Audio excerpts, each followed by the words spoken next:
Imani. Fabby, so good to see you. Yes, amazing little session. Yeah, how Great you feeling? tips. Good. Yeah, Good, ready good, to take on the world now? For sure. That's all For sure. Ready to get my little mini season started. I'm ready. I'm ready. I'll be like your biggest cheerleader on the side. Speaking of racing, Yes. when you first hit sub 11, Yes. how did you celebrate? If you celebrated at all, did you? Okay, so I was kind of still in my season at the time, so I couldn't like go full on like with my celebrations, but I remember thinking, oh yeah, this is gonna happen at some point, and I just didn't know when it was gonna happen. And genuinely, it was a shock because even though I knew I could do it, you can never quite predict when. So I remember just seeing the time on the clock. I think as soon as I crossed the line, I went, oh my God, I did it, without even seeing the clock. I said, I knew I did it. And I just remember putting my head in my hands and thinking all of that hard work and everything I wanted, like from the sport. One of my dreams was to break 11 seconds. And even though I knew I could do it, when I finally did it, it was just like the best feeling. Yeah. Yeah. You've even answered kind of how I was going to follow up, because I was like, when you did 11-0, 11-0, 11-0, did you know, you know it's there, you know you're capable, you just need it to come together. Yeah, I knew, and my coach knew as well the whole time. And even though I was going 11-0 and I was still running personal bests, I mean, it's a matter of like milliseconds we're talking. It still feels really good to see 10 on the clock and doing it. And it feeling like as well, not necessarily a special race, it just felt like a normal training rep, if I'm honest with you. I'm pretty sure I watched it. Did you? Yeah, I'm pretty sure. It felt like a normal rep, nothing special. It just felt like a normal rep, and that kind of showed me that I was more than capable of doing even more.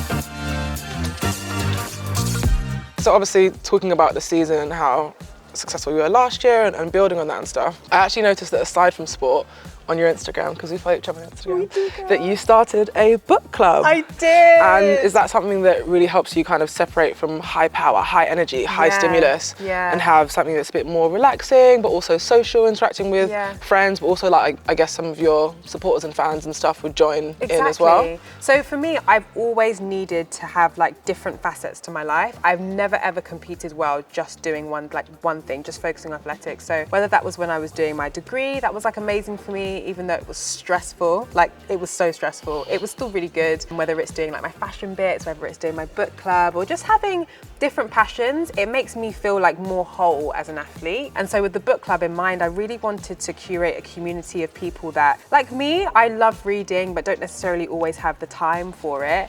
And so having something that I kind of have to stick to, and now I've got like 900 people with me, like, guys, you can do it. Stick to trying to read a book a month is not just a great way to try and like have something else going on outside from training full time, but also, like inspiring and motivating people to stick to their New Year's resolutions, to try and kind of like diversify their libraries and the kind of things that they're reading. And I'm really enjoying it at the moment. We've actually already touched on this as we were jogging along.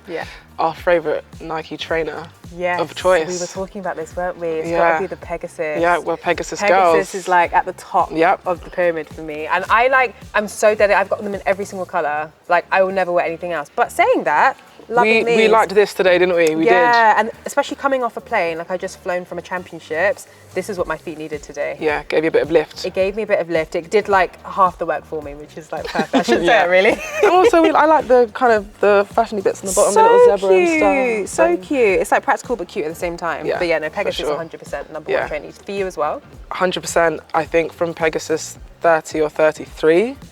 We're now in the 40s. Like I'm an OG Pegasus girl. They're just an all-rounder. Yeah, and they never ever do me wrong. And they suit every type of session, whether I'm going fast, whether I've got tempo, whether I've got something that's more general strength. Like, even if I want to do pliers, if I want to do some excels, feel supported in the ankle, they're just a good all-rounder. If you've, I'm even slightly flat-footed. It's a spread thing. Arch. Yeah, no arch. Arch is MIA. But I don't get any kind of like weird plantar fasciitis type things. It's just, Pegasus has been amazing for my feet. 100% number one. Long live Pegs.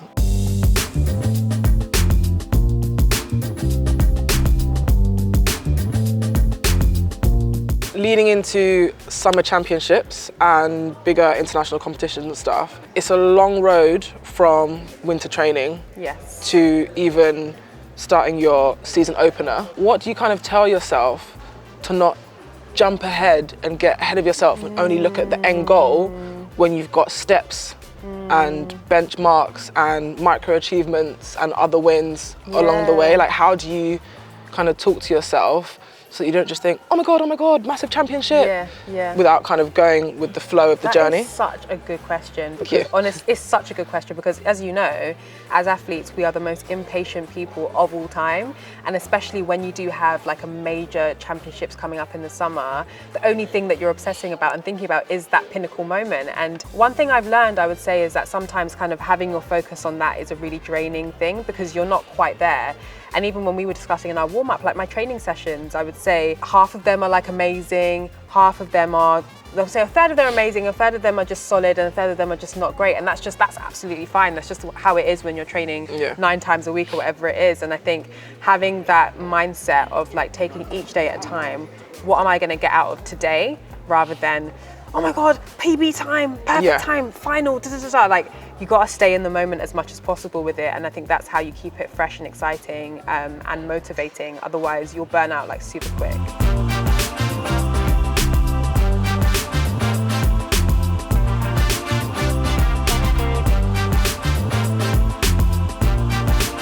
We also touched a tiny bit on fashion. I'm very much a look good, feel good person when it comes to training kit, going to a competition, all that kind of stuff.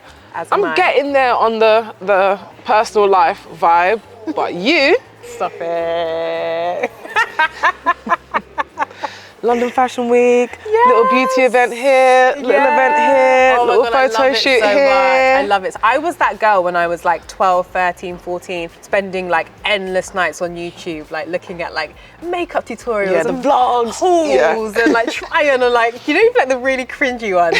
That was like my that's my bedrock of life. And so getting to explore that side now, especially through like a sports lens as well, is really, really fun. And I still like try to like experiment with my training clothes, but also off the track as well. I love to express a side of my personality through fashion. It's like my favorite thing ever. Yeah. And I think the theme is like being multifaceted, and it's nice to see athletes away from track having the passions like fashion. I think especially as women as well. Where you get boxed in. You get, you know, oh, she's really muscular, she's really this, she's really that. You can't be feminine, you can't be hard, you can't be, you know. 100%. Growing up, I remember everyone just thinking I was a sporty tomboy, muscly. We've all had it, haven't we? Yeah, and I think now actually people see me in a different light, and I think that's so important. There's like girls in my training group that are like, when you have your race hairstyles, I love like seeing and like using it for inspo. I'm like, yes, girl, like, that's what it's there for. It's to show that we can be multifaceted and we can kind of explore and blend across different kind of spheres of life, and that is what makes it beautiful. So on that note, let's say we're going to London Fashion Week.